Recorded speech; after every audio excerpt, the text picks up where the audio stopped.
കാളകൾ പയ്യാവൂരപ്പനെ വണങ്ങി തിരുനടയിൽ അരി സമർപ്പിച്ച് തൊഴുകൈകളോടെ കുടകരും.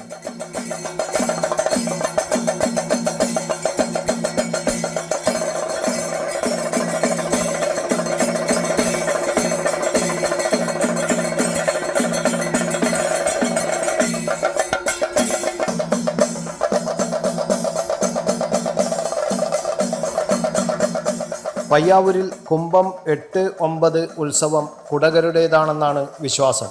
മകരം 28-ന് ആദ്യ സംഘം കുടകർ കാളപ്പുറത്ത് അരിയുമായി പയ്യാവൂരിലെത്തും. മുണ്ടയോടൻ തറവാട്ടുകാരും ബഹൂരിയൻ തറവാട്ടുകാരുമാണ് ആദ്യഘട്ടത്തിൽ അരി സമർപ്പിച്ചത്. കുംഭം 8-ന് നടക്കുന്ന രണ്ടാം ഘട്ട അരിവരവിനെ കടിയത്ത് 3000-ൻ്റെ അരിവരവ് എന്നാണ് അറിയപ്പെടുന്നത്.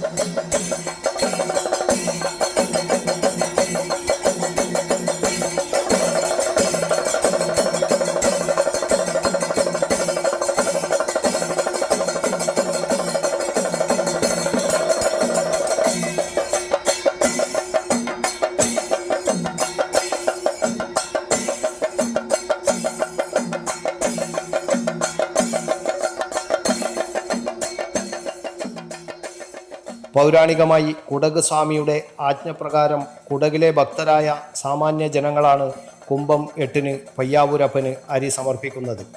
കുംഭം 8-ന് വ്യാഴാഴ്ച രാവിലെ കുടകർ താഴത്തമ്പലത്തിൽ അരി സമർപ്പിച്ചു.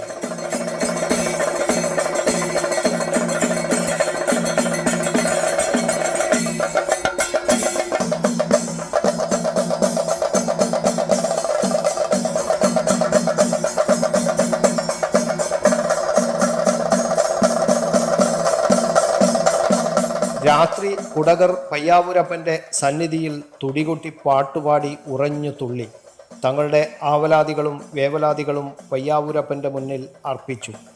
വെള്ളിയാഴ്ച രാവിലെ കാളപ്പുറത്തും വാഹനങ്ങളിലുമായി കൊണ്ടുവന്ന അരി പയ്യാവൂരപ്പൻ്റെ തിരുനടയിൽ സമർപ്പിച്ചു. തുടർന്ന് ഋഷഭാഞ്ജലി എന്ന ചടങ്ങ് നടന്നു.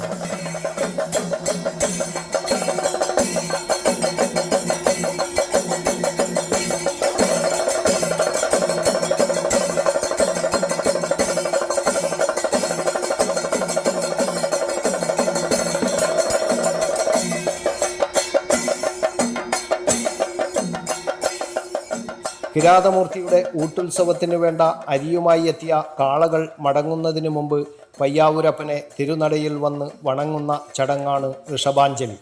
അരിയുമായി എത്തിയ കാളകൾ ഓരോന്നായി തങ്ങളുടെ യജമാനന്മാരോടൊപ്പം പയ്യാവൂരപ്പനെ വണങ്ങി. കാളകൾ തൊഴുതതിന് ശേഷം അരിയളവ് നടന്നു. രാത്രി നടക്കുന്ന ചേടിച്ചേരി കുട്ടാവ് ദേശവാസികളുടെ ഊട്ടുകാഴ്ച കുംഭം 9-ാം തീയതിയിലെ ഉത്സവത്തിൻ്റെ അതിവിശിഷ്ടമായ ചടങ്ങാണ്. രാത്രി തെയ്യമ്പാടിപ്പാട്ടും കുടകരുടെ തുടികൊട്ടിപ്പാട്ടോടും കൂടിയാണ് വെള്ളിയാഴ്ചത്തെ ഉത്സവ ചടങ്ങുകൾ സമാപിക്കുന്നത്.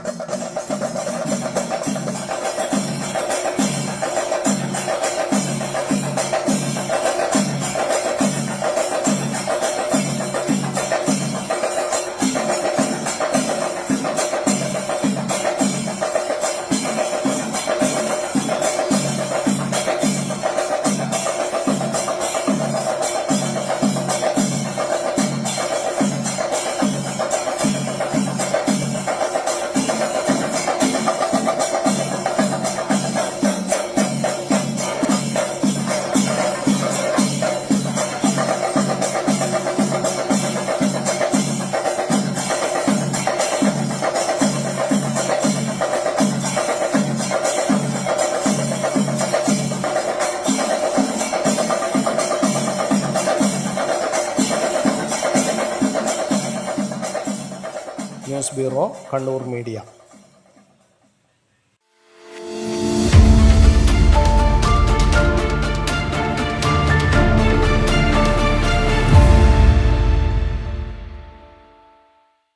വിവാഹ പർച്ചേസുകൾക്ക് കുറഞ്ഞ പണിക്കൂലിയിൽ സ്വർണം മുൻകൂട്ടി ബുക്ക് ചെയ്യാൻ അഡ്വാൻസ് ബുക്കിംഗ് സ്കീം. പണിക്കൂലിയിൽ 50% വരെ ഡിസ്കൗണ്ട് നേടാൻ മൈ ഗോൾഡ് സേവിംഗ് സ്കീം. പണിക്കൂലി ഒന്നുമില്ലാതെ സ്വർണ്ണാഭരണം സ്വന്തമാക്കാൻ ഗോൾഡൻ ബഡ് സ്കീം. എന്നും വിശ്വസ്തയോടെ സ്വർണം സ്വന്തമാക്കാൻ ആരാധന ജ്വല്ലറി, കുവൈറ്റ് ആൻഡ് കണ്ണൂർ.